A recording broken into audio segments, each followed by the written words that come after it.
Olá, pessoal! Sejam muito bem-vindos. Sempre me fascinaram aqueles temas bíblicos que desafiam a nossa compreensão, sabe? Que nos convidam a olhar para além da superfície. E hoje eu quero compartilhar com vocês uma reflexão muito particular sobre um dos tópicos mais debatidos do livro do Apocalipse, os 144.000. Mas calma, a gente não vai parar por aí. O que essa simbologia tão antiga tem a ver com a gente, hoje, no século XXI? Para entender isso, a gente precisa mergulhar numa questão ainda mais fundamental: a própria natureza do pecado. O que a teologia chama de amartiologia. Então, um aviso. Este vídeo não é uma aula definitiva, mas sim um convite. Um convite para você pensar junto comigo, a partir do meu ponto de vista e dos meus estudos.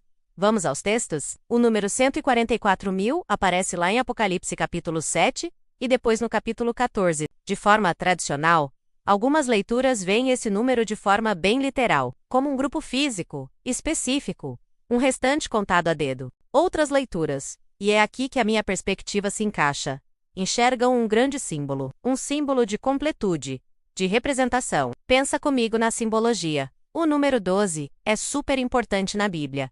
12 tribos do povo de Israel. 12 apóstolos. Se você multiplica 12 por 12, tem 144. E 1000, na Bíblia, muitas vezes representa uma grandeza, uma multidão. Então, 144 vezes 1000 representaria a totalidade do povo de Deus. A Igreja Universal, formada por judeus e estrangeiros, pessoas de todas as partes. Além disso, as características descritas para eles como serem puros, não contaminados, seguidores do Cordeiro, apontam muito mais para um estado espiritual, uma condição do coração, do que para critérios étnicos, ou um número literal. Para mim, a chave está no próprio livro do Apocalipse. Ele é uma explosão de símbolos. Tem bestas, números, cores, dragões. Interpretar os 144.000 literalmente, isolando esse número de todo o estilo literário do livro, pode nos fazer perder o significado mais profundo, a mensagem central. Se a gente assume que os 144.000 são um símbolo da Igreja fiel, a pergunta muda. Ela deixa de ser quem está dentro desse número e passa a ser o que as características deles revelam sobre o padrão de Deus para o seu povo. O foco muda de quem para como. Como se vive essa fé? E agora vem o grande salto. Por que entender o pecado é tão crucial para essa conversa? Porque a identidade desse povo selado está totalmente ligada à sua libertação da hamartia. Essa é a palavra grega para pecado, e ela significa, literalmente, errar o alvo. Vamos analisar um pouco a natureza do pecado. Do meu ponto de vista, pecado não é só uma lista de regras que você quebra. Na sua essência, pecado é uma ruptura de relacionamento. É errar o alvo da nossa humanidade plena, que só se realiza em conexão profunda com Deus, com o nosso próximo e, inclusive, com a gente mesmo. Claro, existem várias visões sobre isso. Alguns veem o pecado como uma transgressão legal, uma visão mais jurídica. Outros como uma corrupção interior, uma tendência herdada.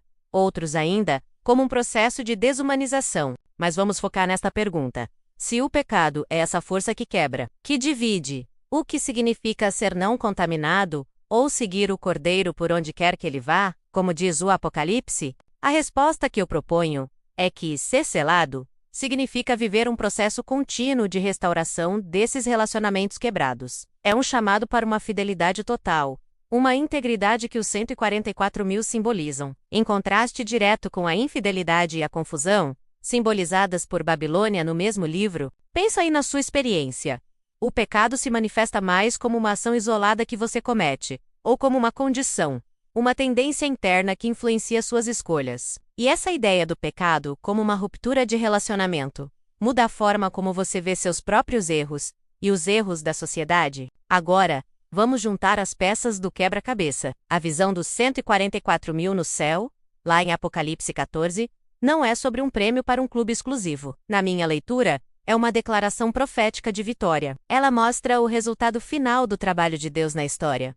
Um povo vasto, incontável, assim como aquela grande multidão que ninguém podia contar. De Apocalipse 7, que foi redimido da natureza corruptora do pecado. O selo, que eles recebem no capítulo 7, não é um salvoconduto para evitar o sofrimento, é a proteção da identidade e da fidelidade deles no meio do caos do mundo. Portanto, a mensagem dos 144.000, sob a minha perspectiva, é uma mensagem poderosa de esperança e de identidade. Não é sobre contar vagas no céu.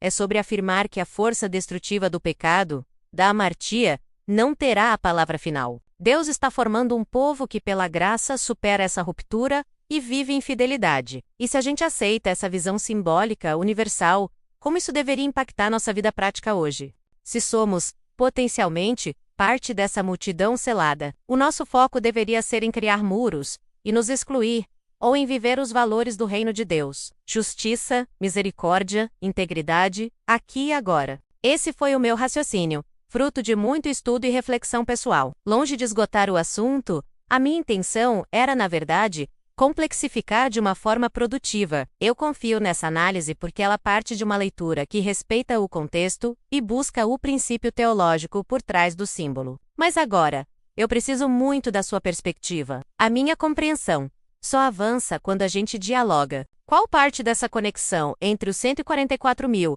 e a natureza do pecado fez mais sentido para você? E qual parte pareceu mais frágil, mais difícil de aceitar? Você acha que a ideia do pecado como uma condição, um estado de ruptura, diminui a nossa responsabilidade por atos individuais? Como a gente equilibra essas duas coisas? E na sua opinião, uma interpretação simbólica dos 144.000 torna a profecia mais ou menos relevante para a vida da igreja hoje? Deixe seu comentário aqui embaixo, eu quero muito saber o que você pensa. Agradecemos demais pelo seu apoio ao canal. Se esse conteúdo trouxe valor para você, não se esqueça de curtir, se inscrever e compartilhar com alguém que também gosta de pensar sobre esses temas. Um grande abraço e até o próximo vídeo.